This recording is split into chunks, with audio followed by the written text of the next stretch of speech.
Manjummel boys നിർമ്മാതാക്കൾക്കെതിരെ ED അന്വേഷണം ആരംഭിച്ചു. നിർമ്മാതാവ് ഷോൺ ആന്റണിയെ ED ചോദ്യം ചെയ്തു. നടനും നിർമ്മാതാവുമായ സോബൻ ഷാഹിറിനെയും ചോദ്യം ചെയ്യും.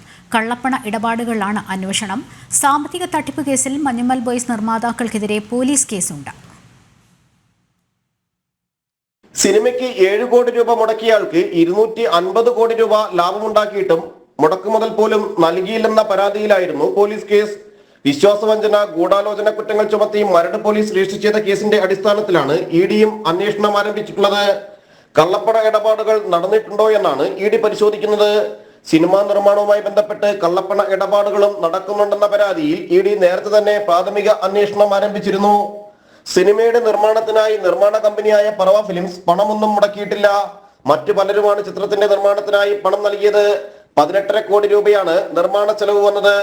സിനിമാ നിർമ്മാണത്തിനായി പണം നൽകിയവരുടെ സാമ്പത്തിക സ്രോതസ്, നിർമ്മാതാക്കളുടെ സാമ്പത്തിക ഇടപാടുകൾ എന്നിവയിലാണ് അന്വേഷണം. 7 കോടി രൂപ നിക്ഷേപിച്ചാൽ ലാഭവിഹിതത്തിന്റെ 40% നൽകാമെന്നായിരുന്നു കരാർ. 2022 നവംബർ 30 കരാർ ഒപ്പിടുമ്പോൾ ചിത്രത്തിന്റെ ആദ്യ ഷെഡ്യൂൾ പൂർത്തിയായി എന്നായിരുന്നു അറിയിച്ചിരുന്നത്. എന്നാൽ പ്രീ പ്രൊഡക്ഷൻ ജോലികൾ മാത്രം പൂർത്തിയായപ്പോഴായിരുന്നു ഇത്തരത്തിൽ വിശ്വസിപ്പിച്ചത്.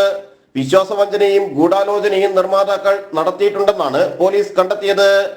ജിജീഷ് കരുണാകരൻ, ജനം, കൊച്ചി.